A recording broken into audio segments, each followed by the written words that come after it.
Hello, everyone. Welcome to this week's edition of the Chat Venture podcast, where I'm sat here with Mike once again in Japan, but this time I'm in Brazil. We'll do our usual catch up, but then we want to introduce this week's guest and why you must listen to this podcast. What were the highlights of the recording? So, yeah, how's it going, Mike? It's good, very good, very good. Sunday. Sunday. It's about the Monday blues will be kicking in, but not quite yet. So I'm enjoying the last little bit of the weekend. Well, you're in the middle of summer in Japan now, right? Yes. Oh no, it's coming to the end of it. Oh, really? We're now in September, and it's probably hot. This is the last month I would say it's very hot, and it's still very hot. Like it's every day 30, 31 degrees. That's pretty warm. Easily. That's pretty warm and humid. It's disgusting, the humidity in Japan. It's like yes. Freaking the air is made out of soup or something. It's like you really, yes. I remember doing karaoke with you guys few years ago now, and then coming out of the karaoke, which is air conditioned, and you come out the booth and it's just like whoosh, being smacked in the face, like slap on the face. With, air conditioning is a must. That is for sure. Nice. I one experience. Let's just say public toilets are. Unless they're air conditioned in Japan in the summertime, are not very nice. As soon as you shut the door, it's like, wow, I'm sweating a lot within 5 seconds. That's going to go about this well. Fun fact: public toilets in Japan, you actually do find holes in the ground, like the squat toilets in Japan here and there. Oh yeah. That's still the thing. Yeah, it's pretty. I mean, it's probably the most efficient way of taking it up. Absolutely, I agree that it is. So speaking about this kind of life in Japan, and we spoke to James. James, shipbroker, which is your current profession, very intense corporate, and he's decided to continue living in Japan. But originally from the UK, he decided to continue living in Japan as a I guess you say logger, but his official title is forest worker. He does kind of forest management in Japan, and I wondered what were the highlights that you took from it that makes this a must-watch episode. What's the things that the audience should know? I think what we touched upon mainly today was the transition, I think, from the dissatisfaction that comes from working in a 9-to-5 grind. Personally for him, I think we did emphasize the point that obviously there are benefits to it, and there are people who are very committed to their 9-to-5 jobs. But when you're not, it's very much important to try and go with your gut instinct, which he did. It wasn't an easy decision. He said it took a long time, about a year and a half, but he doesn't have any regrets. Yeah, and we then talked about a lot of the stuff that he does when he's out there. I think we're going to plan another one so we can go down along a more spiritual kind of like aspects of it all. Yeah. I'd agree. I think anyone who's doing is a background smashing sounds. There's someone playing the drums, the cymbals. This is not a podcast studio just yet. We'll build one in a couple of weeks. Actually, I hope. So what was it? Yeah, so I think absolutely that's it. It is all about this decision and this transition he made from really a very lucrative, comfortable city life to one in which in a very foreign country too. I mean, from where it came from, which is the UK, Japan's as far as you can get. To no family and things like that out there to kind of live in this very very rural setting and make that decision and build that life, and we kind of get into like how he did it as well. So if anyone's thinking about kind of doing this kind of thing for themselves, you kind of get a bit of a map or a blueprint and a bit of an insight into like how you might go about this, what that transition looks like. And I think part of all of it was him also we spoke about hunting.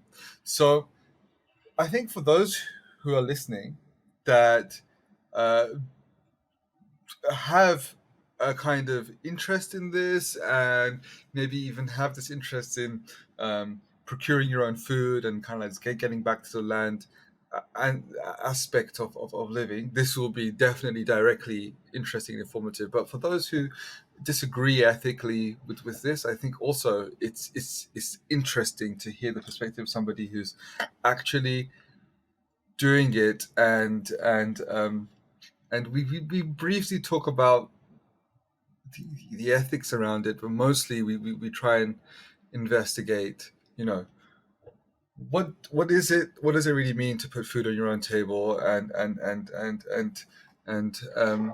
you know, and where does when we talk about hunting in that context, um, what is that actually all about from somebody who's who does it?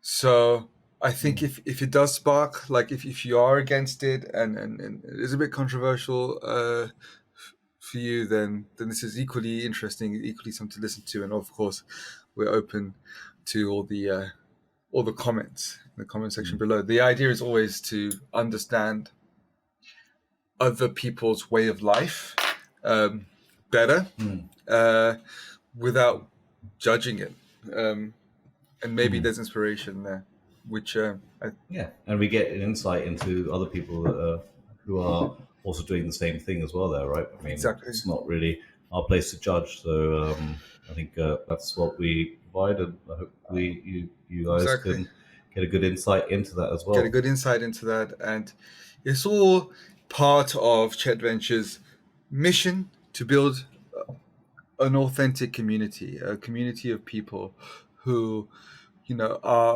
are interested in living a life by their own standards and by their own convictions. Um, and that's I think, it requires a lot of different people from a lot of different backgrounds and perspectives who are doing this because and hopefully this is what we've done here. We've kind of added a little bit to the library of information on that front, and for those who find an interest in this way of life, um, you've got something now to listen to. Yeah, yeah. Hi James, hi Michael. It's great to have you on the show, James. I wanted to kick off by just asking you, where are you? Where are you in the world? Uh, and and what are you doing there?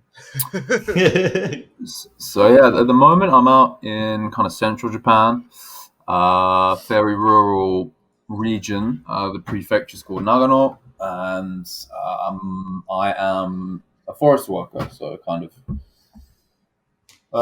less like Okay. yeah. Sorry, go on. No. Continue. If you Yeah, had I was gonna say kind of less commercial logging and like timber stuff, but more like forest management. So like periodic like thinning of certain areas, planting new trees, kind of cleaning up certain areas, taking out trees that are kind of dying or sick, so that the rest of the forest can kind of like grow to a more healthy stage. Sick. So yeah, that kind of gig at the I have moment. to say, Forest Walker is an awesome name. Yeah, There's a it's good not bad. name. It's not bad. Yeah. Definitely.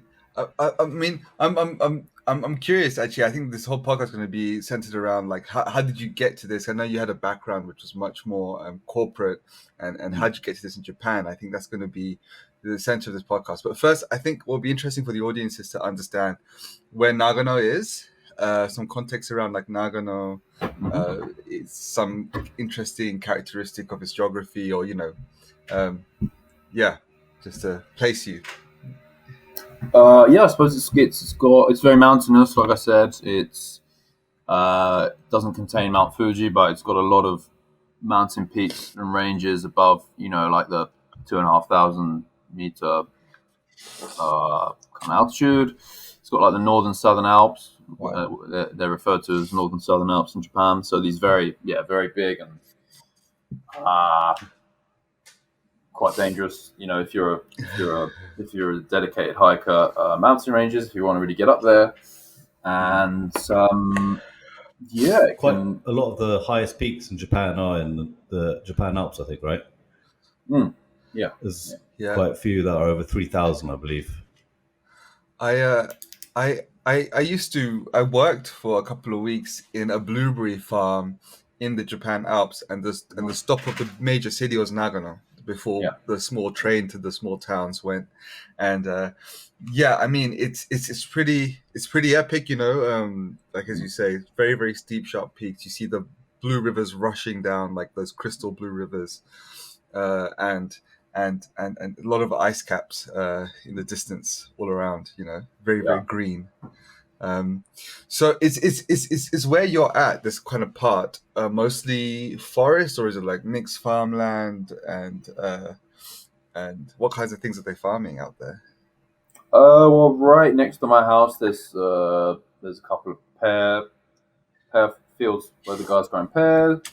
There's grapes, there's apples, like pretty much like all the pretty wide range of produce really. Plenty of rice fields as well, broccoli. I mean, really in my area, it's kind of what are they not growing really? I guess it's with Nagano being like fairly high altitude and what's the actual name of the town? Is it the closest city? Nagano. I'm in a village called Aoki, and then the closest city to me is Ueda. And that is on the Shinkansen trail track from Nagano, which goes through Karuizawa, and then it stops off Sakudaira, which is another kind of big city, and then it continues up the valley towards Nagano City, where it goes through Ueda and then Nagano City. So if you go from Tokyo up to Nagano City and you're going skiing, then it goes through Ueda, which is pretty much where I'm based. So, is it quite easy to get back to the main cities? Like if you wanted to, say, go to Tokyo or something, how long would that take, do you reckon? Yeah, so it's pretty much like an 80-minute trip on the bullet train, which is pretty convenient. That's not too bad at all then. Everyone's got to recognize when you qualify with the bullet train, it's like saying, oh, it's 5 hours by plane. It's just like for anyone else in the world. That's what is it by car? Bullet trains are phenomenal. I mean, on the highway in the car, it's not too bad. I think it's like 3 hours maybe in central Tokyo. But the highways are pretty efficient here. And then if you want to get like a highway bus, which is pretty cheap, it's like 3,000 yen one way, I think. So it's like half the price of the Shinkansen. That stops off at quite a few places. So that's like 2.5, 3 hours, right? On a bus. Do you feel the urge though to have do you ever feel the urge to come back to the city, or are you just like content there? Sometimes, I've also got Dylan. I've got a close friend Dylan living in Tokyo. We've been friends with since university, and we've had a lot of fun together. And he comes out to visit me periodically, which is cool. But, I mean, having a dog now is probably the big. I mean, I really wanted a dog, so it's obviously a self-imposed limitation in a way. As many things are in my life at the moment, which maybe we can get onto. But it's the priority is a dog really, and of course I'd love to go down to Tokyo now and again, but it's a case of I'm living by myself and my dog, so no one's here to look after the dog. So I kind of prioritize that and other What things. And yeah, it's just not really a practical option at the moment. So. what would be cool is actually to I think share with the audience like how you and Mike know each other, because you mentioned Dylan, and I think this could be a nice segue into yeah, the context of the dog and everything. Yeah. Yeah, I Yeah, mean, so he's a mutual friend, right? And we both were in the same industry, which James managed to get out of, and I'm in the yeah, process of still. yeah, that's good. Yeah. Go on. So And you, the industry. Like, so what did we used to do, James? I was going to say, who would you like to give a summary? The person in it or the person who's escaped from it? Which point of view would you like? let's. Oh yeah, that's a good question. Let's start off with the person in it, and then we can contrast it with the escaping. Oh, So go on, Mike. so explain what I'm doing Explain currently. shipping and yeah, exactly, and because that's the beginning of the transition away, right? Yeah. Yeah. So I guess we both came here in, well, we worked in rival companies as shipbrokers, which is an industry which is quite unique, I would say. It's very client based. So there's a lot of basically there's a lot of entertaining. It's very fast paced. Let's just say often one of it, I would say 90% of the interviews that anyone would take to be a shipbroker, one of the questions that probably you would always get asked is, can you drink? How strong are you with alcohol? Um, so I think that in itself is quite a good summary of what shipping is. It's very fast paced. It's it's all about making as much money as you can, and From from my layman's perspective, from my perspective, like just talking to you over the years, yeah, it's the main job is about you have ships basically that move cargo around the world. I'm not sure if everyone's aware that a lot of okay. a lot of like of Yeah, sorry. trade I and didn't stuff explain moves. exactly what it is. I just Yeah, yeah, explained the Yeah. aspects of it, which are the stressful parts of it. But anyway, yeah. I Yeah. mean, it's interesting in the sense that you're Yeah. following the trade routes around the world. You are chartering ships to carry cargoes essentially from Yeah. one port to another, And and you are just, as a shipbroker, you're just the in between man to connect the dots between a ship owner, and someone who is chartering the ship to carry the cargo from point A to B. Let's say exactly. it's coal from Australia to Japan or something like that, And and then you take a commission of that. So it's and we work for rival companies, meaning we often have the same clients. So it's quite competitive, and the reason why a lot of it is all about entertaining is because you want to make friends with your clients. You want them to support you. yeah.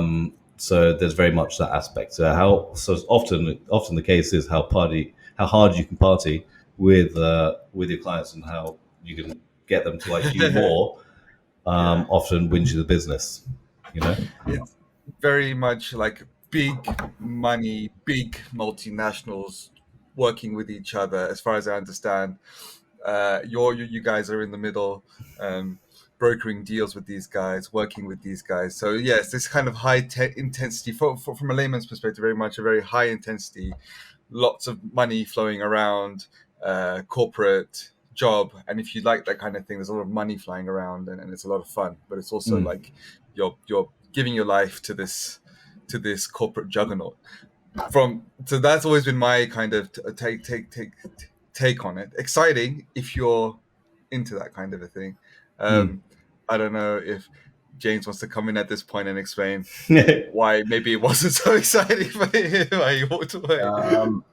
yeah. Mark's covered it pretty well. on the interview process recruitment part. I mean, part of my interview process, the initial interview actually was going and drinking with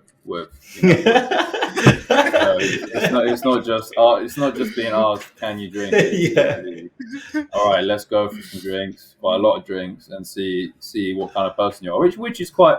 Think about It's it. quite it's quite Probably fun, yeah. quite a good. It's quite a good strategy. Yeah. You know, people let their guard down a bit more when they've had a few. So you know, you Definitely, can yeah. kind of see what they're actually like. But yeah, it is Mm. quite unique to shipping, I think. And yeah, Chet, you're totally right too. It's if you're into all that, then it's a really good gig. And if you're very financially driven and you like all the entertaining and the kind of fast-paced nature of it, then it's really for you. But if you really want to succeed at it, it's just all-consuming, time-wise, energy-wise. It is, You yeah. really do have to give your 24-hour weekends, holidays. Yeah, I had colleagues who would go on holiday to Hawaii or whatever, and they'd be on their phone for half of it or even all of it, trying to do these big deals. You know, so you can't I've really I've take if I've heard sorry, of go on. people on their wedding days, Wow. still fixing, still doing deals. it's Yeah. It's it's like, pretty crazy. I do. He was like, no. I was talking to my Yeah. WhatsApp. Yeah. I was talking to my client. Sorry, love. Yeah. It's But again, crazy.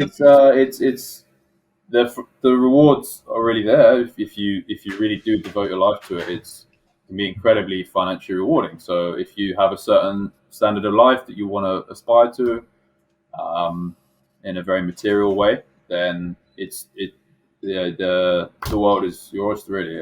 In that sense, there's a lot of opportunity. Um, I, so you know, having stepped back from it now, I really see that, you know, totally, like if that's for you, then it really is an amazing tool to become very wealthy, and Yeah, yeah. create a very good standard of life. But there's a huge trade off if you want to do that. So you just have to be aware of that side of things as well, I think.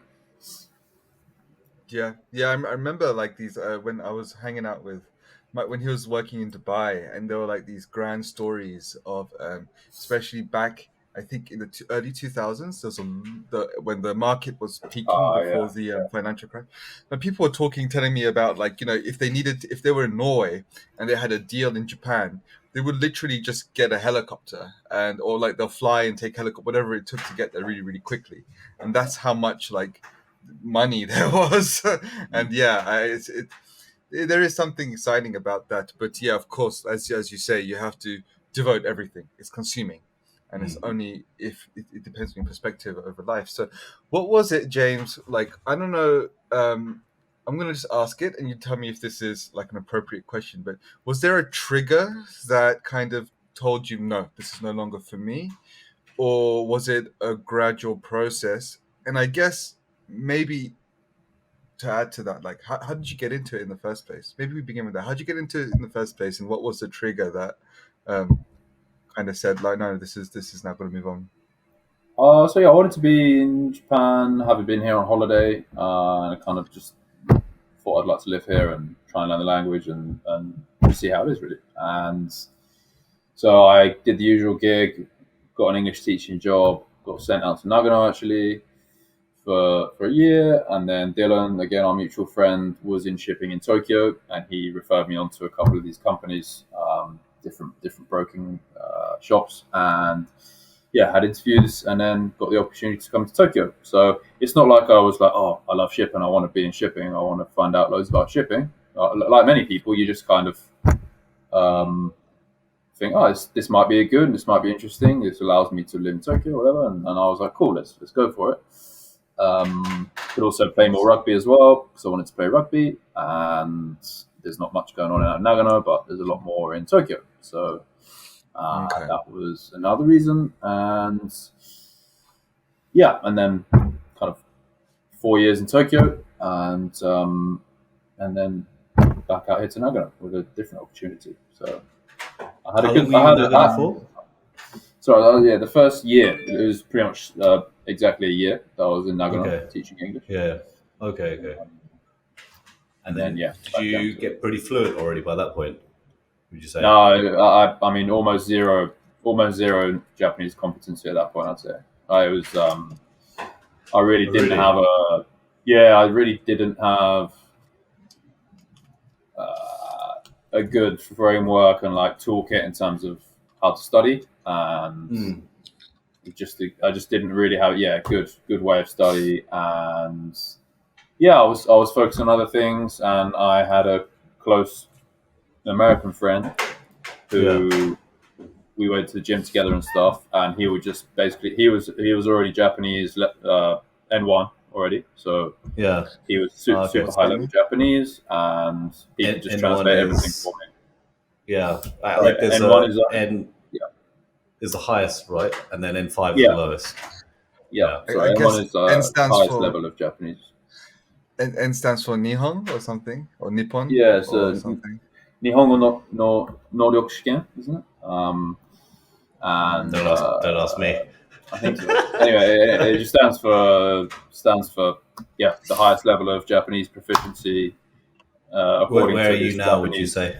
government.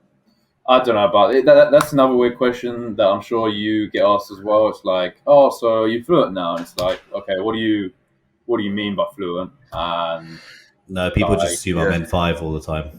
Most of the stuff. I I'm don't get asked that sure you're question not. as Yeah. much. Sure you're not. I don't get Sure. asked that question as much as I would like, honestly. I think it comes from people who are not necessarily well. I have either learned only language like through school systems, never Yeah, really yeah. lived in a country, and picked up a language. And I mean that's the majority of people. It's hard to move to a country, and so I don't have any expectation there. But basically, I think I've come to realize that those levels don't really mean much. There's so many ways. Even I've actually self-reflected on my own English, um, having learnt like Spanish and other languages, living in the countries, and Mm. realized that I make mistakes in my English, and Yeah. I don't know all the words. There are people like your brother Jamie. I mean your brother Mike, who's also called James or Jamie. Mm. Um, whose vocabulary is much wider than mine and uses words differently to the way that I do. And so it's kind of a weird one when you talk about are you fluent yet? It's like I can hold the conversations I need to hold comfortably. And I think the key is do you feel like you can express yourself as who Yeah. you are in your Yeah, that's if you true. can do that, I think that's where it really is your personality coming through in your conversation, or do you feel limited? Yeah. And I think that's really the question. I don't know how you guys feel about that, but yeah. Mm. Yeah. But sorry, I kind of I think I made I incorrected the course of the conversation. I think you were asking about how you was there a trigger or and then I started talking about Japanese language. Sorry, so I'll let you go back to that, James.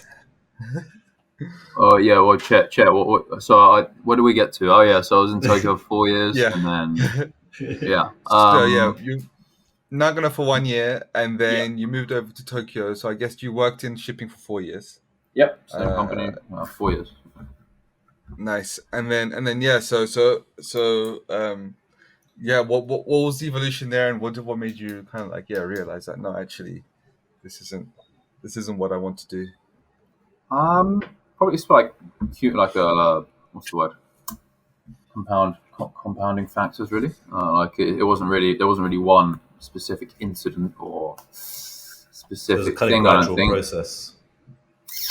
Yeah, and like so, just having a proper think about things, and like COVID hitting probably, and I kind of thought to myself like, I think a lot of people ask themselves like, okay, a lot of stuff's going to shit here. Some people don't even have jobs. Some people are like, dying. Not that I was super alarmist about all that stuff or anything, but yeah, I was like, well, what do I really want to do? I always thought that I'd like to move back to Nagano at some point. But I think like most people, you have this idea of I'll work, get a pension, and then when I've got a load of money saved up, I'll go and move out somewhere nice and do what I want to do. But like having listened to I suppose like various podcasters and like social media figures who I follow and stuff. A lot of them speaking about,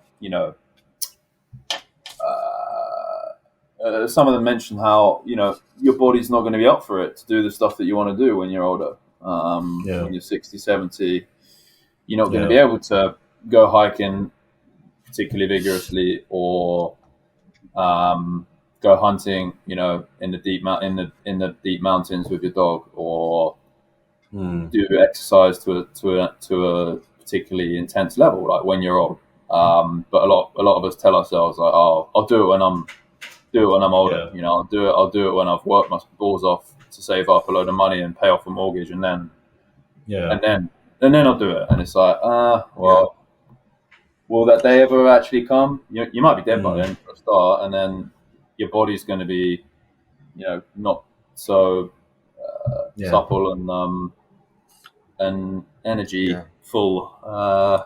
If that's the word. So some of those ideas came to my head, and then reflecting on whether the kind of work I was doing was really what I wanted to do, it was a fairly obvious no. Really, it was just a tool to get an income and be able to live in Tokyo. And a lot of the. So sorry, go on. No, sorry, I didn't mean to cut your story. Yeah, I mean, I already touched on how it was really all consuming, the job. And I looked at colleagues around me and the people who were really, really successful. They were really, really just all in. Michael knows Sam Dor, mutual friend, and he is just like the exemplary. Like, he's a really good broker, like phenomenal at what he does, but totally all in, like totally. Always on his phone, always working hard, and for him, he clearly enjoys that, and he has certain aspirations that he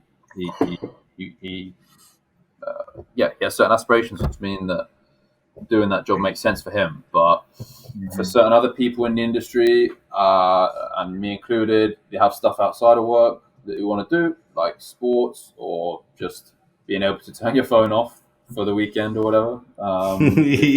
It's not an option.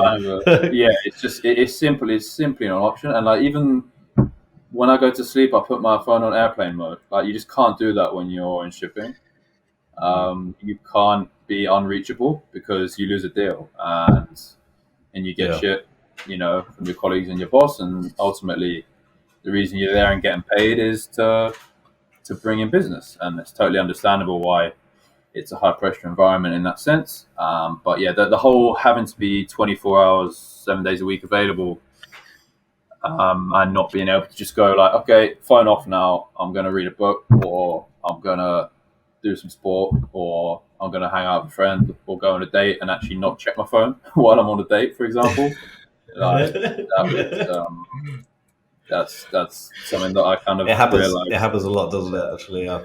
Oh yeah, all the time. And it's man, it's always when your phone never goes off when you're chilling watching Netflix at home. It was always when you're having pizza at a restaurant with someone nice, and you're like, oh, come on.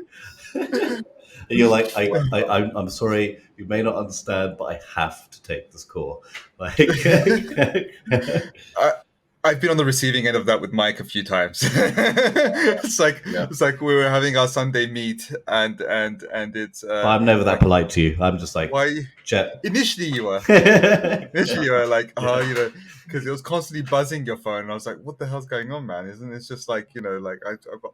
And now I think I realize more than even back then. Like, it's about closing the deal. You can't get in front of your boss on Monday and say, "I didn't close the deal because why? You didn't pick up your phone." What the hell is that? It's also because it's because other people are relying on you to do their business as well. Because if you're being lazy and you don't answer the phone, your competitor is gonna get a business, but then your colleague has then also lost the business that they could get as well. So they're going to be upset with you. They're like, what the fuck's going on? I lost out on this deal because you're being a lazy fuck. Like, it's not on, So it's the pressure is, I would say, mainly from that. You can't not be available. Yeah, can't let people So down. yeah, exactly. So yeah, I completely understand. You can't just switch off. So I wanted to ask. I want to pick up on something that you said earlier, James. You said, and you said that one of your friends, he's got certain aspirations and goals, you know, and so it makes sense for him to do this job. And I actually quite like that. I think sometimes when we're younger, we don't have a clarity of what that aspiration is for us, and that's why we do a variety of different jobs, and then realize that some of them don't fit us.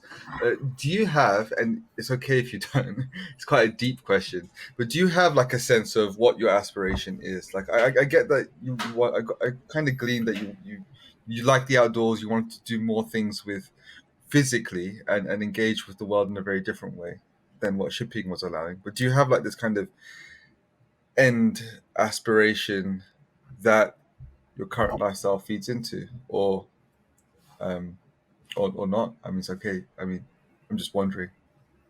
I wouldn't say so, really. Like, I wouldn't say I've. I think that probably comes with, uh, at least my general instinct is, if you have a partner or a wife who, who you're very clear about a future with, then Mm, a lot of those things become much more come into focus. Whereas, yeah, generally I feel like when you're single and it's about you and like kind of what you want to do. mm, It's not that it's short term versus long term, but it's how to phrase it. No, more it's yeah. I'd flexible. say yeah. That's it. It's more open minded and flexible, and it's like, okay. Well, I'm gonna work towards this, and this kind of lifestyle, and and this standard of Mm, living, mm. and then certain things come into your life, like women, kids. Yeah. Maybe your parents get sick, and that's another thing you have to maybe Mm, consider in terms of what kind of lifestyle you can or want to live. So yeah, I think for now yeah. I don't particularly have any like So Yeah. yeah how did like you this become a end point as well. how Yeah. did you become a forest walker then? I think. Sorry, I think. are you saying walker, Michael, instead of worker? Did you Oh, miss? was it? I thought you said Forest Walker. I thought it was like, wow, No, that's such a cool name. That sounds like something out of Game yeah, of no, Thrones or no. something. Yeah. Maybe I should like rebrand my position as Yeah. far as Walker. It does Okay. sound quite cool. Okay. I get it. I get it. Yeah, it does sound Well, cool. take take me back. Like, wait, does this come? Does wanting to be outdoors in the forest hunting come from anywhere? Like, was this related to your childhood or anything? In any sense, did you grow up close to nature, or is it more of a yeah? Like, is where does that instinct of yours come from I don't to want know. I to be think out that there? it's hard to put my finger on that really. I mean, I was generally sporty, generally liked animals growing up. Like my mum always refused to buy us a dog because it would be too dirty and messy, too much cleaning involved. So I was kind of dog deprived as a kid, which Yeah. maybe led to me wanting to have a dog massively. But Cool. yeah, the outdoor stuff. I don't know. I've always been obviously sporty, quite ambitious, like physically and sporting wise. Mm. And I do remember in my kind of like early 20s, like reading a little bit more around hunting and that side of things, and just Okay. really just something just kind of resonated with me Clicked. that this is a really cool like taking ownership of getting your own food and putting like getting your own meat and Yeah. uh, Well, Mm. really like it's this very primal and like ancestral thing. yeah. I'm a historian as well by my degree, by training. So and I've always been interested in Okay. like more classical medieval history, and I guess like a lot of boys, you're into like swords and sandals history, like knights and Yeah. like that kind of like romantic old era of like Mm. warriors and stuff like that. So I don't know, maybe there's part of that in the subconscious somewhere, but no, I remember Mm. reading around it in my early 20s and thinking, oh, this is just really cool. And wanted to learn more about it. But being in the That's UK, so it's cool. it's it's kind of a bit of a reserve for wealthy people, at least in England. And you can do it in Scotland a little bit, but it's even then it's quite pricey and it's quite That's a rule. good question, actually. There's no hunting allowed in the UK except for Scotland. No, again, it's all very area dependent, and there's a lot of stuff to do with it's a lot more controlled and strict around people's estates and private lands, and Mm. like licensing is very strict. The gun control is actually arguably more strict in the UK than it is in Japan, and even Japan's often touted as like the most gun strict country in the Yeah, world. true. But the UK is arguably, I've looked into it. It is very very strict. And anyway, yeah. So Scotland's a bit more doable, but yeah, it's also very very cold and boring up there. So Uh, yeah. So, like, yeah, I mean, I get that idea of UK being this place that kind of, for example, I was inspired by David Attenborough, and by no, I wasn't inspired by that. I was already naturally a naturalist, I guess, since I was very, very little. And then seeing all these documentaries and stuff blew my mind. And then it's like looking out the window in Britain, it's like, no, I can only study it here. I can't actually get involved with it. And Yeah, life kind of brought me now in Brazil and Colombia. I get that kind of journey. But take me through like then hunting. What's the experience of hunting? Because I've done a little bit of no, not really. I haven't really hunted, not properly. And I think for a lot of people, this is an experience which they've never really engaged with. It can seem, especially if you're coming from Britain, something that's I don't know what farmers do to get rabbit meat and fox hunting and all these kind of yeah. images come to mind of like rich aristocracy torturing animals, chasing them for fun, but actually, you speak about it as putting food on the table. So, what's the what's the experience of being in the woods hunting with your dog? I guess. Um, Yeah, it's I guess as a relative latecomer, I suppose most hunters around the world probably do it with their dad from the time that they're a teenager. It's probably just like numbers wise, it's probably something you're almost born in. It's almost like your religion, like you're kind of born into it probably for a lot of people. mm, At least from my impression of listening to Americans speak about it, it's like, oh, I went out and killed Mm. my first stag with my dad, kind of thing. When I was a Mm. kid. Whereas, yeah, for me, I'm probably in the minority that it's come later in life, which gives maybe a different flavor and different kind of perspective around it. But yeah, it's hard to explain. Like mm, something really primal does kick in when you're out there stalking and tracking, and you hear something cut. You hear the brush. yeah. What's the word? Brush bashing. You I, hear brush bashing over the slope, and then you see a flash of something come through, and really something primal just like kick in. You can't. It's something you can't explain without having yeah, experienced it, I think. And yeah.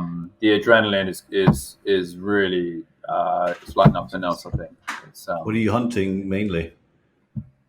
So focus mainly on the big game species in Japan, deer, boar, and we've got black bear on the main island, which they're all indigenous. Indigenous?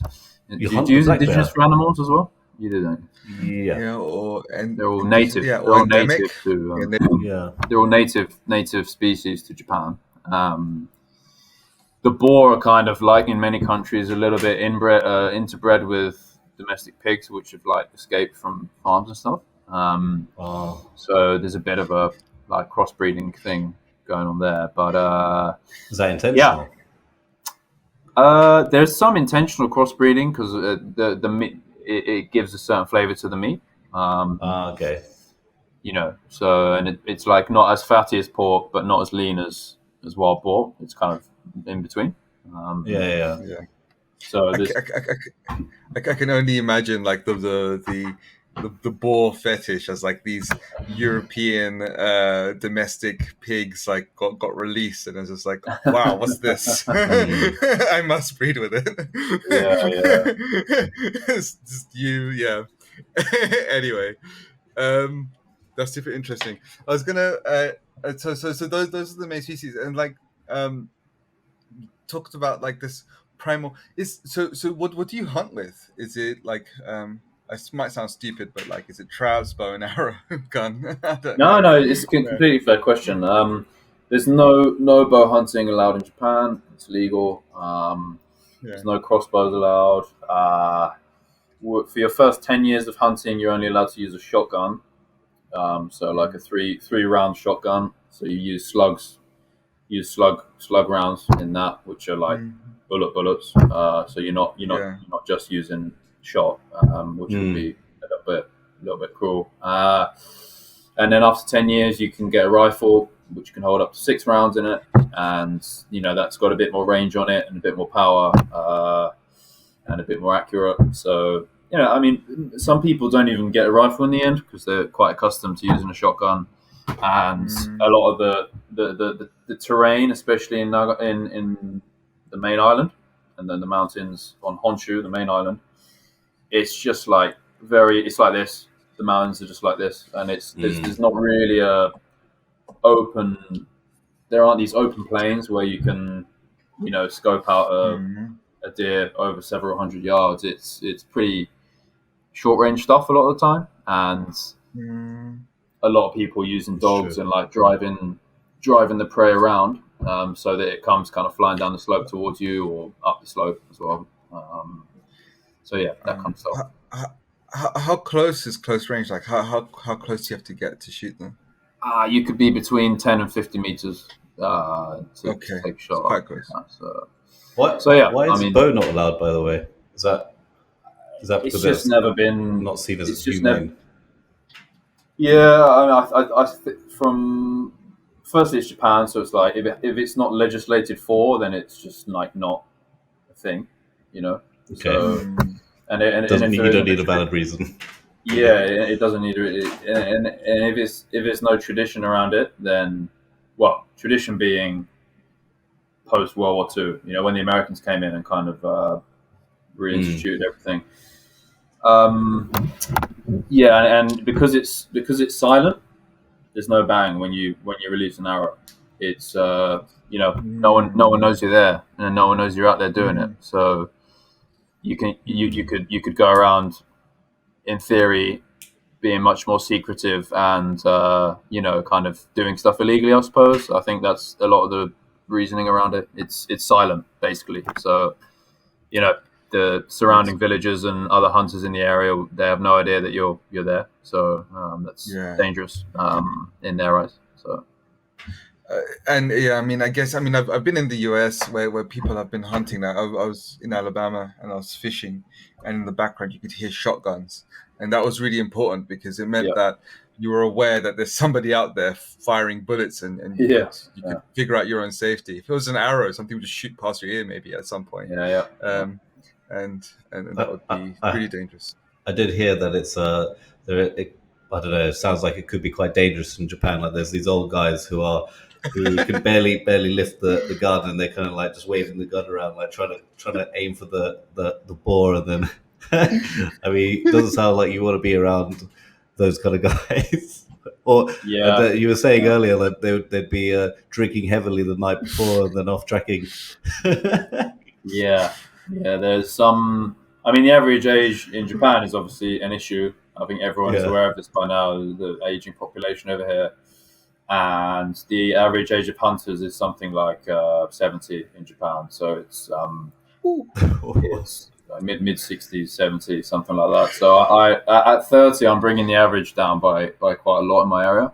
Yeah. You got guys hunting since before I was born for like 5 decades now, in the same group as me, which is great because they have a lot of experience. But Mm. it's it's an issue. So in 10, 20 years, I might have the whole country to myself, maybe to hunt freely around. Can you? I'm curious. What was your first time ever hunting? Um, what was that? What did you go? I went I went out my first year. Again, the whole licensing process is extremely strict and very just bureaucratic. So the first year I was involved with a hunting group, I didn't have my like gun permit stuff. So I went out just helping out and watching. So that was quite that was just very interesting to be around and help out with butchering and yeah, just to kind of help out. But then first time actually doing it, yeah, we're on like a group driven hunt, which means you pick an area, maybe between 10 and 20 people, depending on the size of your group. You'll pick spots around this mountain pretty much and around the forest roads, and everyone gets set up quite far away from each other because we've got these European foxhounds which we let loose, and they sniff around the mountain and pick up on scents, and then end up pushing the deer and stuff around that area. And if obviously you're all set up in different spots, so the idea is push around the game, and it will come to someone, or it'll come across a certain area. And yeah, this tiny little Bambi came kind of running down this, because actually, so part of the great adrenaline and the kind of experience of it is you hear the dogs in the distance, right? And when they get woofing, you know that they've picked up a scent, and the kind of style of their barks can indicate like if they've just picked up a scent, or whether they've actually seen something, or whether they've got like a really strong scent. And obviously, as the sound of the dogs gets closer and closer, you know the likelihood is that they're pushing something towards you, right? So that's like it's this primal instinct of kind of something's coming because the dogs are coming, and you get ready. You don't want to let the dogs down, so you kind of focused. And how do you make sure that? I mean, are the dogs? Do they make sure to stay like way behind? I mean, because if you've got a shotgun, it must be dangerous as well for the dogs, no? Yeah, but we're not using shot. We're using like slugs, so we're using actual bullets instead of spray shot. Okay. And there are very, very rare instances of dogs getting shot by a stray bullet, but it's very, very rare. And I mean, if most, again, pretty much every hunter, then if the dog is within like very, very close range of the animal, they probably won't take a shot until it like separates and goes like across the slope, maybe away from the dogs, something like that. But even so, the deer are very sensitive, especially in Japan. So they know from like several hundred meters away, or even further, probably they can hear the dogs and they can probably smell the dogs. So they're going to be running like a fair way ahead of the dogs. But yeah, and then this Bambi comes streaming down this slope. I couldn't quite see it, at first. I could kind of see something moving down the slope, and then it kind of hit this forest road, came sprinting towards me, and the adrenaline was the first time compared to every time after. The adrenaline was just crazy the first time. Like, I guess just the pressure of like, okay, I finally got something in front of me, and you're gonna take it life. It's on me to really to do it now. I don't want to let everyone down. Don't want to let the dogs down, and I've got a dog waiting at home to give some meat to, so I don't want to let my dog down as well. And I'm sure part of it as well. You've been through the whole bureaucratic nightmare of trying to get a gun and stuff in Japan, so you're like, well, I better make it worth it now because I've spent all this money and all this time and stress at the police station trying to get hold of this. And I think I put more bullets in it than I needed to, but I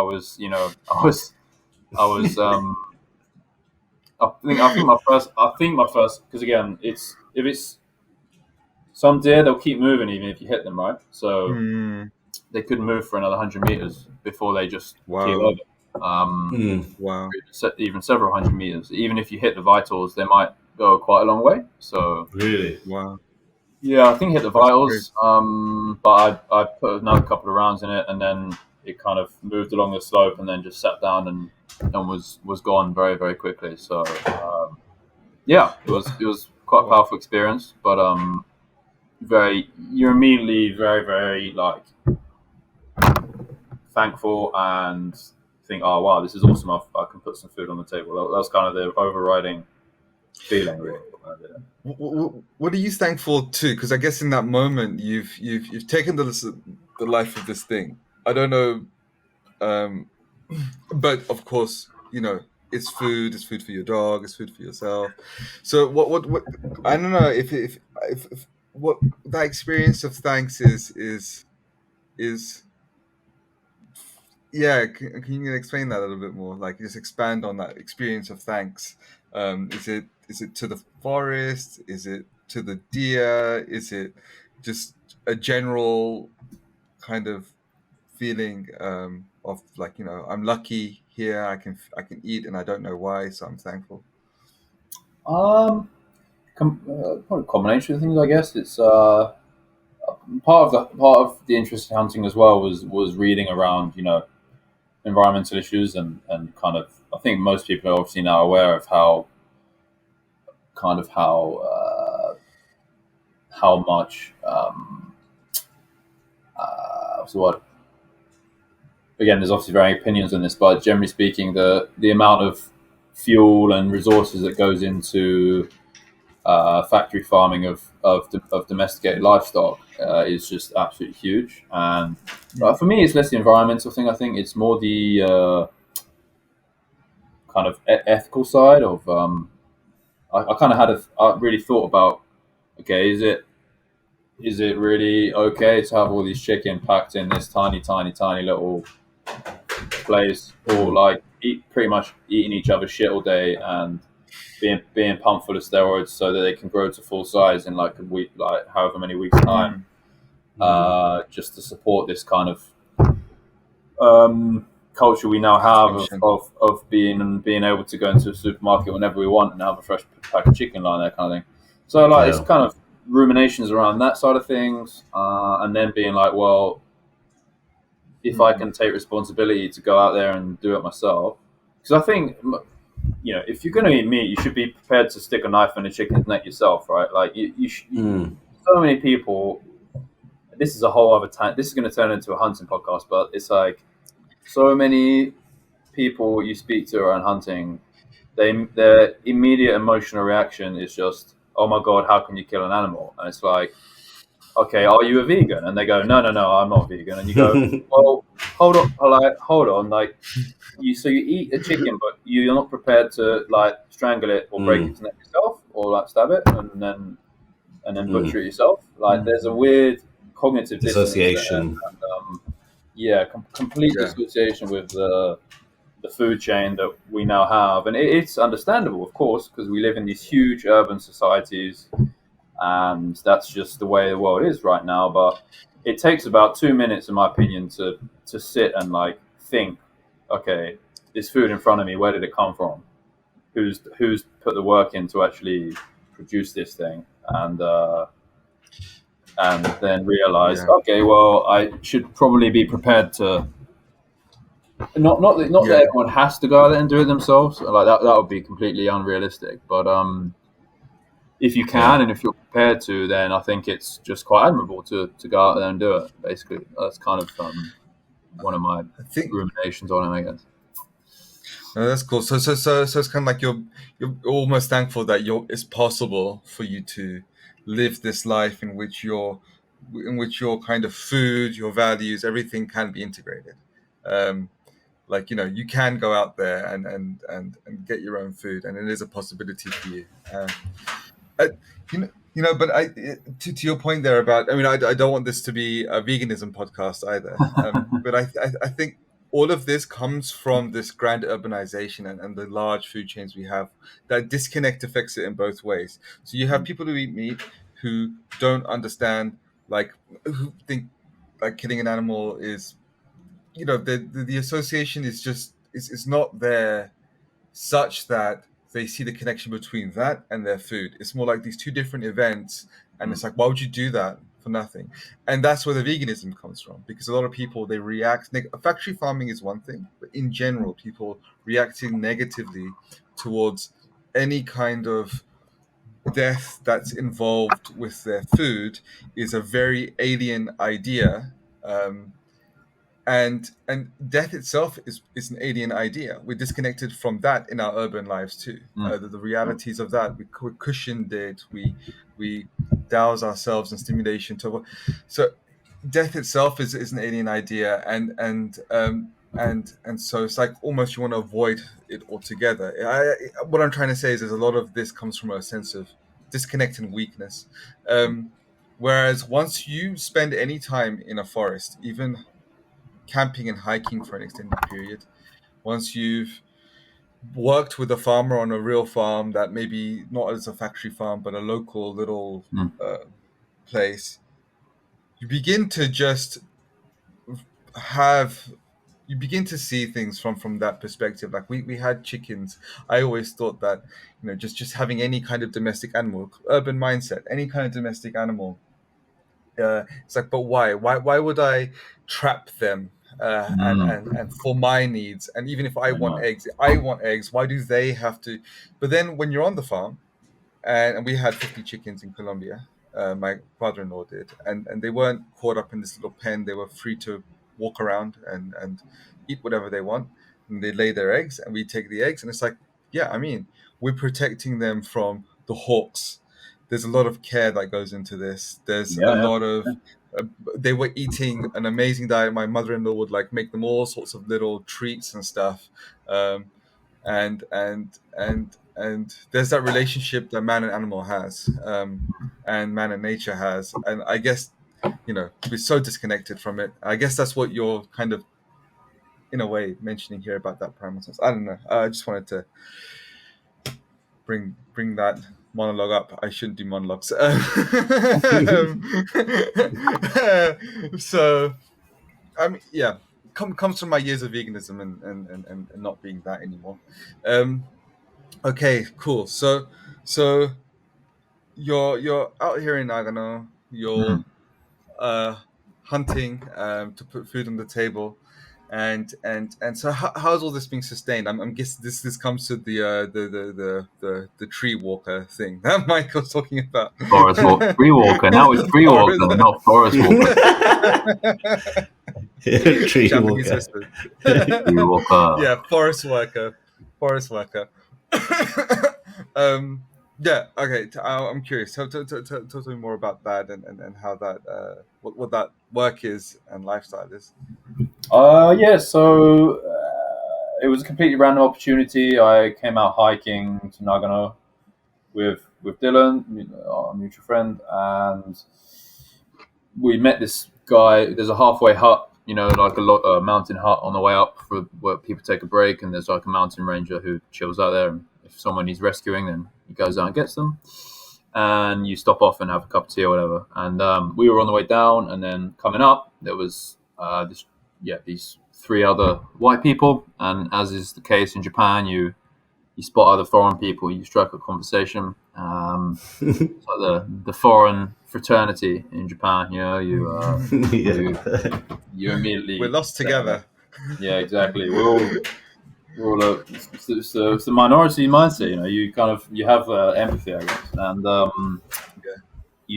we just had a chat about all sorts of stuff. And he's this German guy who had been in Japan for quite like 4 decades now. Been there for a long time. And 20 years ago he set up his own forestry company.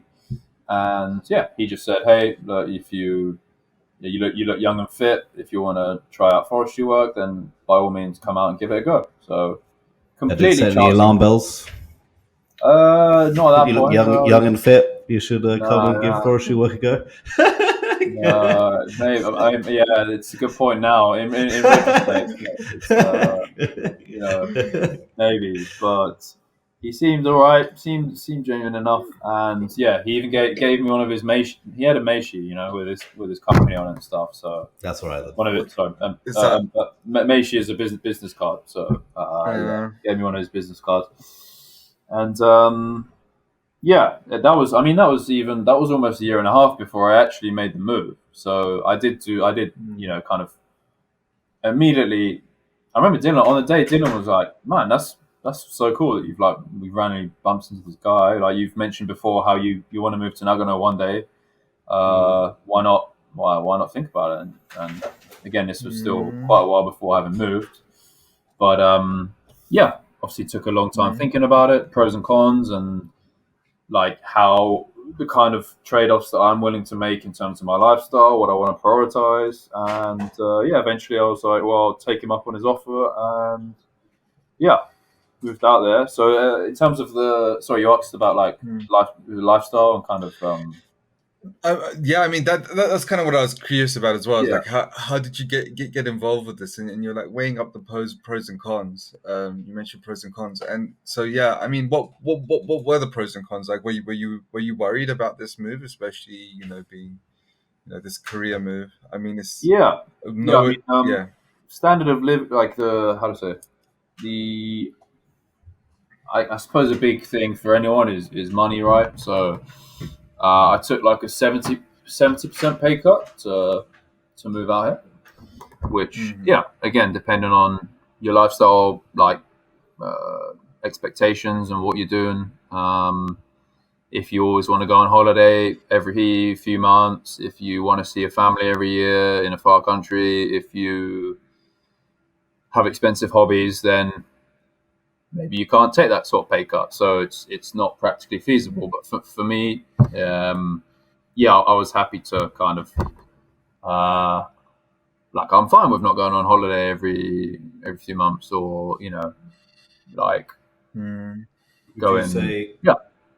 Well, the pros are far away the cons then? I mean, well, I guess also is it much cheaper? You said like you took a big pay cut, but I guess out there it's cheaper anyway. So that kind of like you can still, and you're hunting as well. So you pretty much all the meat that you're eating is the food that either you're hunting yourself and then putting on the table. So that cost is kind of like is relieved in a way, and so maybe it's not actually such a big hit that you can feel because of the way you're living at the moment. And yeah, then and there's it's also the pros of maybe it's a very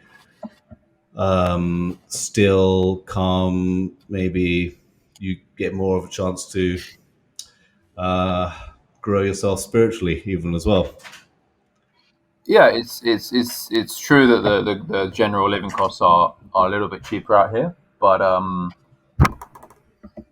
what I was kind of just touching on was for some people the how to say like the expectation. luxury spending budget, as it were. So like there are certain Yeah, things that like don't change, like the cost of an iPhone, the cost of shoes, Oh yeah, true.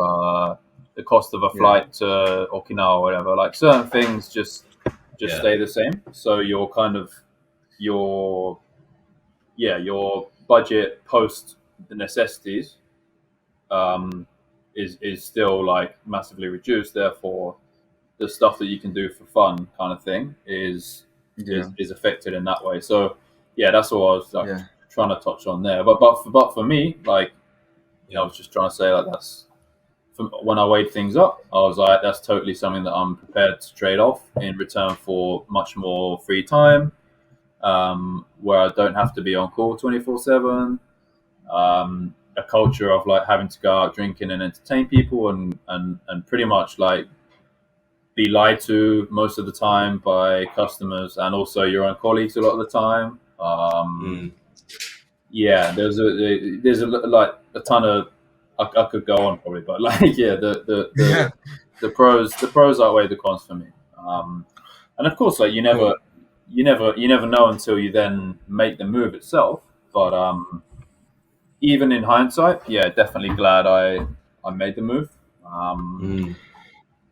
there's So, s- yeah, one. yes. So, okay, cool. I mean, so yeah, you're willing to give up these kinds of, I guess, these frequent luxuries that people kind of sometimes expect as a part of when they reflect on a good life for them. They'll Yeah, think of that as going to a spa with a view of Fuji and doing that whenever they please, and so there's a certain life, work style that comes with that, and you're happy to say no, that's not really what I want. And so, um, with those pros of moving out, are there? Yeah, I mean, so.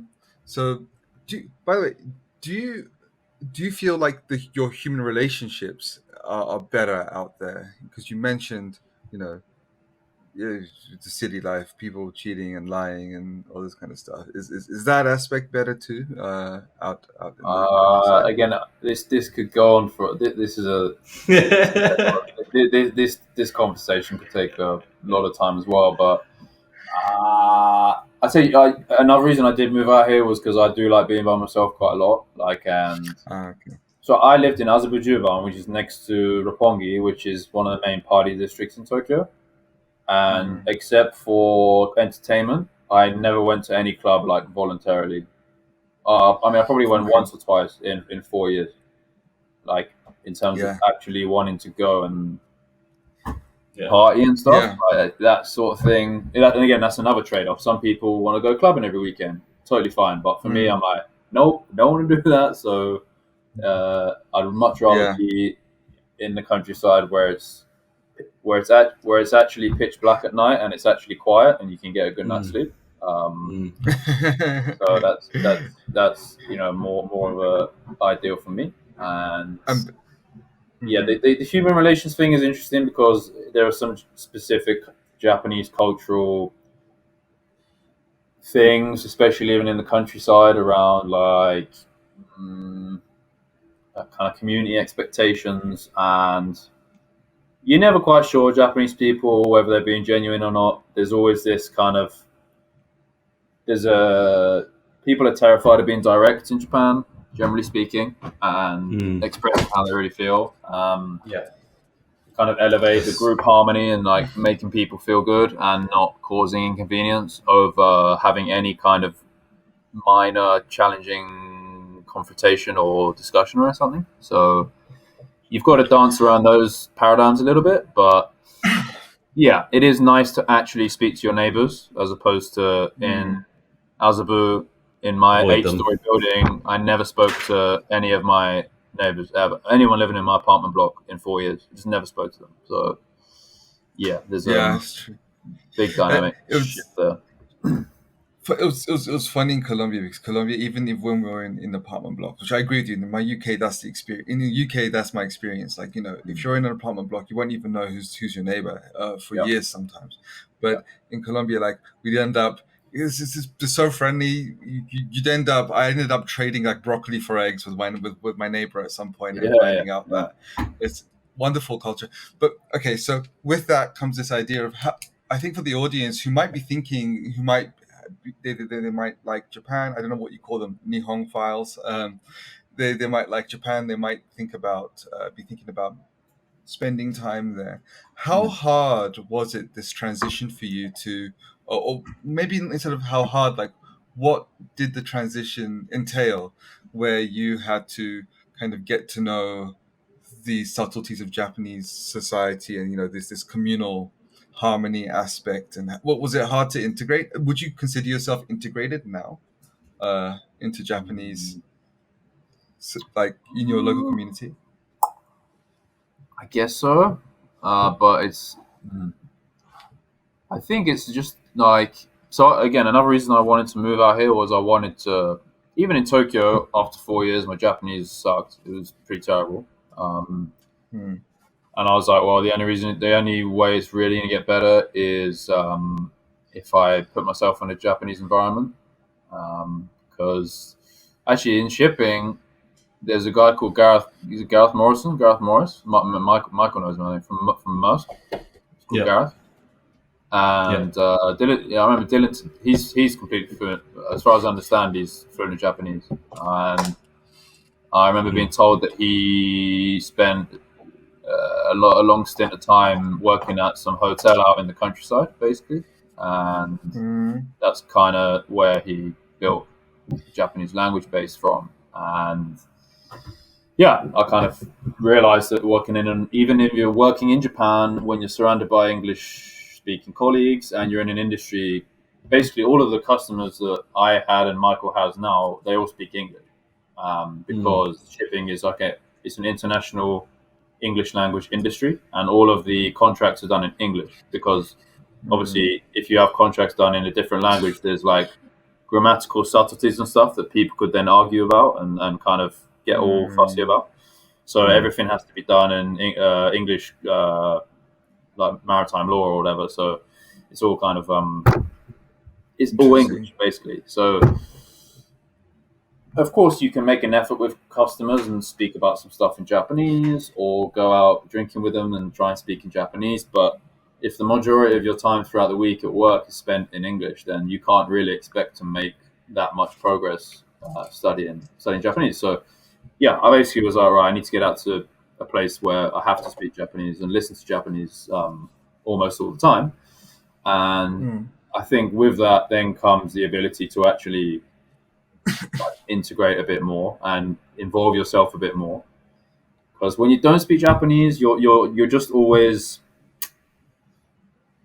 you're kind of just an alien forever within Japan. I think Mm. Yeah. you've Even as never a half really, Japanese, yeah, still. exactly, yeah. I mean, even when you're fluent, like, I guess a lot of half Japanese people, they get funny treatment from Japanese people, right? For just for being half. But it's I don't know about that. I mean, I think they're still. I think they don't. They're not seen as Japanese. Maybe not always, but I think yeah, they might even get favorable treatment. To be honest, as well. I mean, yeah, yeah, I think yeah. a lot of young Japanese people would say, "I wish I was half Japanese." Or something. I don't know. I th- Maybe that's just But, me thinking that. like maybe Japan's particularly like intense with this, but I think any culture which is still any culture in the world, any country which is still connected to it's still proud of its tradition and its roots, you're going to find that that's linked to language, and you can't access it, and you can't access people unless you some on some levels speak the language, like even like, Hmm. let's just take Latin America. It's quite new world. It's quite open. It's used to this history of migration in and out, people settling, but still, I would say that unless you spoke, I mean, unless you could just get by in the restaurants in English, but that's where you'd be stuck at that level, and you could never like hang out and laugh even, or understand the subtleties of what's going on. You couldn't just go out to the countryside and chill out in a bar and get to know uh, like what's going on there. You'd always be outsider and alien, and I think maybe just Japan where you experience this even more intensely because uh, Hmm. it's even it's even more connected to its traditions. So many subtleties, so many ways you could get something wrong, yeah, and you're never going to figure that out in English. Uh, cool. So okay, so by picking up the language more, and we kind of spoke about that a bit earlier about your journey to picking up Japanese language, but picking up the language more helped you connect to people, and they're accepting of you being like this. I mean, I don't think there's many probably foreigners in the woods. oh yeah, Uh, it's hardly any. So I mean, I think like most places, they're more accepting when you toe the line. But when you challenge something or say, "Oh, what about this?" Then you know, they'll say, "Oh, that's just you being English," or that's just the British way of doing things. And it's like, well, whether I'm British or not is it's kind of it's a moot point, because I'm just trying to suggest like a more efficient or rational way of doing something. It's it's Hmm. it's irrelevant where you're from, really. But yeah, I think, mm, yeah, It's generally. unavoidable in Japan, really, isn't it? Say again, sorry.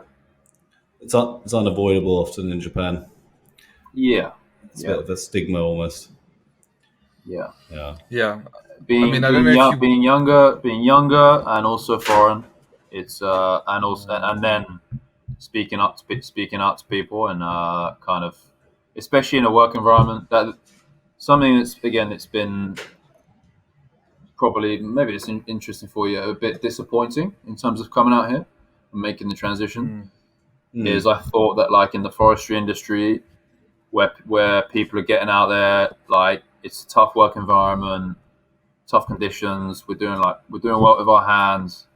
I thought people in this industry would be a lot more like just kind of logical, like rational and like efficient, less caught up in all the bureaucratic bullshit that like salarymen are, and the whole politics around like office politics, and much less. How do I say? Just be prepared to like work hard, kind of thing, and not sit around idling and wasting time like again like salarymen do. Just kind of fill the time with whatever with It's like interesting nothing. that, yeah, it's interesting that it's but almost but like but haven't been able to get like away from it.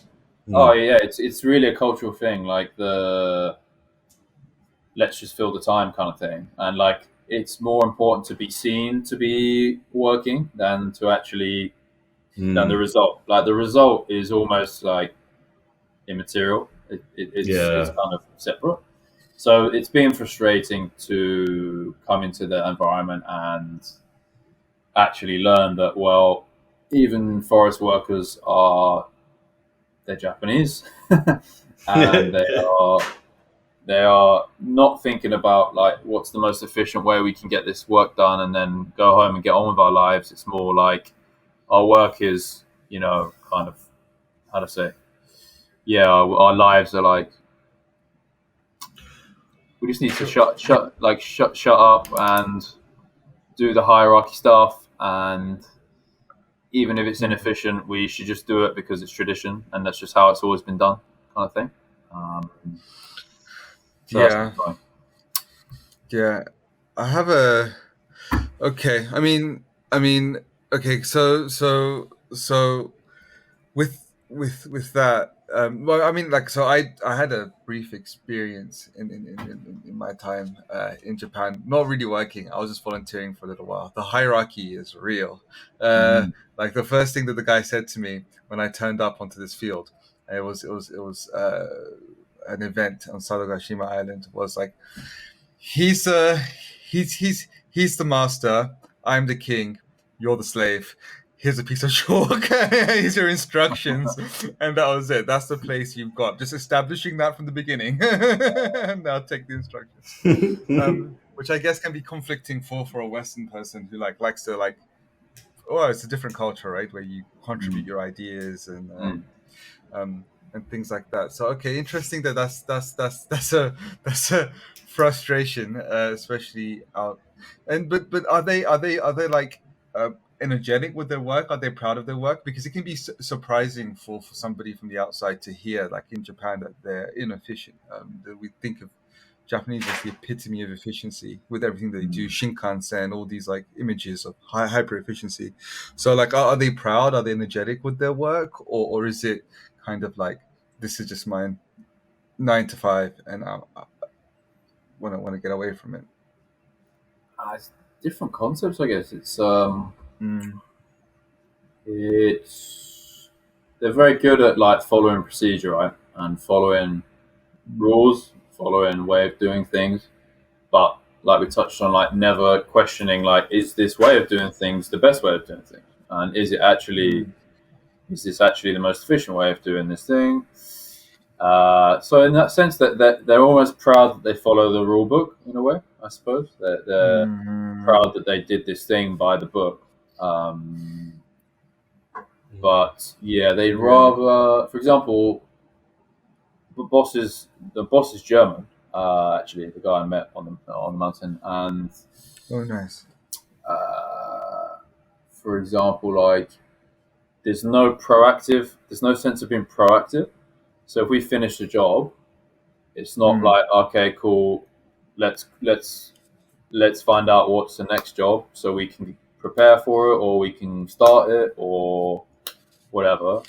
They'd rather Mm. just like sit and wait to be told what to do as opposed to get out Yeah. there and like be proactive and think It's not about things very, like two, three not steps very ahead. German. No, but so sorry. This is the Japanese Okay. Workers who are like this. But Fair enough. I mean, the German boss he's kind of come to expect it, right, from his workers. But it still gets him frustrated as well. Like, it's like, come on, like, let's actually think about the next job, or they'd rather stretch out. Yeah, like this past week, right? So we had had a spot of work that we were doing. We're like cutting weeds around these saplings that that have been planted. You've got to go back and like cut the weeds around them every year to make sure the weeds don't like suffocate the saplings, the baby trees. And we'd done the area that we were contracted to do by like mid-morning on that day, and like the work day is through until like 4. And people were just like then going on to do. So we're only contracted to do the area where the tree is planted, right? So 2-meter channel where these trees are planted. We're not contracted to do like the bits like next to that where the weeds are growing up. Yeah. Because I mean that's just not. It's just kind of not in the contract, and it doesn't really affect the tree's growth. But because we'd finished like before, like the contracted work day, like the time, people were just started cutting those areas as well, like as if to fill up the time doing something, you know. When in reality, it's like, well, you're using fuel, you're using machinery, which, you know, hours and hours of use on a machinery wears it down, and ultimately it breaks and the parts break. You're using your energy and time, where we could be preparing for the next job or whatever. So it's things like that. Like they'd rather fill up the time with like stuff that's not actually necessary or productive than do the job and then think, right, what's next? Let's crack on.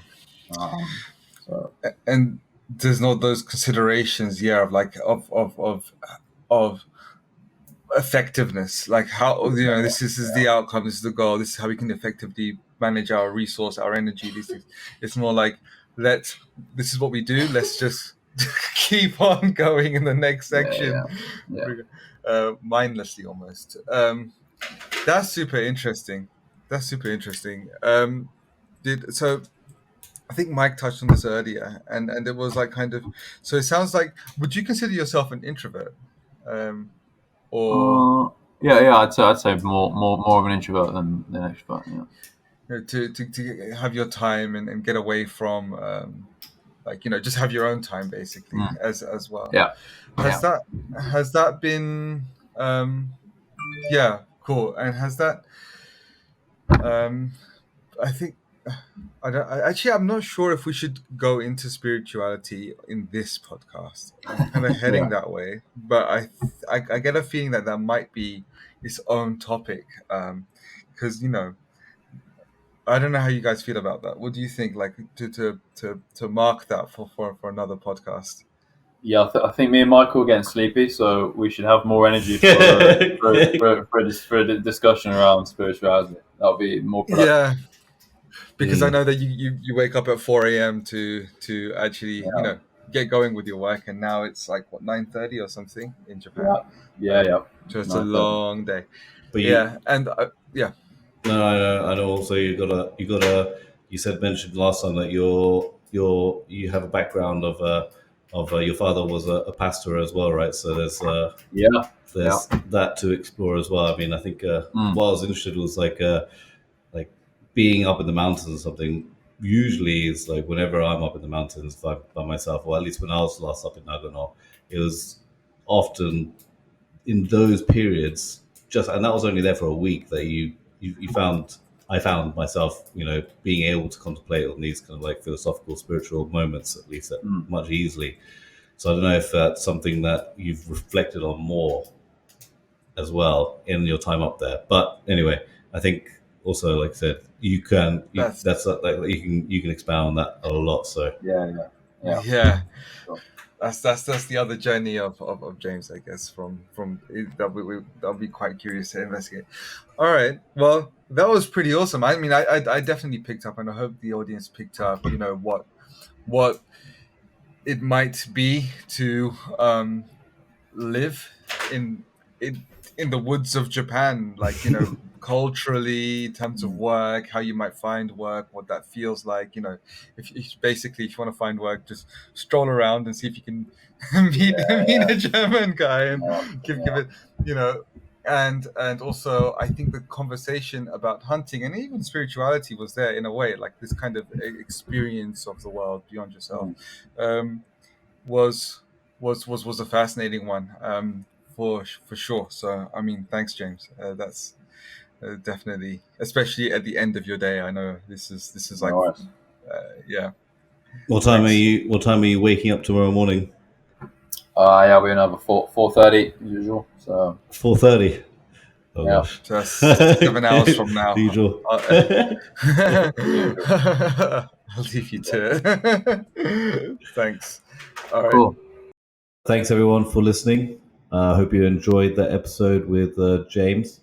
It was definitely very insightful. I think we learned a lot about his life out in Nagano. I think we've decided that we're also going to explore the other aspects of it all as well, in a one that's more focused on his spiritual side as well and philosophical side. Do you have any concluding remarks as well, Chetan? Yeah. No, thanks everyone for listening. If you've got thoughts, comments, anything that's popping to mind, yeah, put them in the comments below. We read all of them. We'll come back to all of them. And if you've got your own topics as suggestions, if you yourself are doing something like this, you know, kind of charting your own course, get in touch with us, and, you know, either on Twitter, or, you know, you can just DM us, link in the ping a comment below, however it is you want to get in touch. And we're more than happy to chat and explore those avenues further, get to know you better. So yeah, just gratitude as always. We'd love to hear from you. Would love to hear from you. Exactly.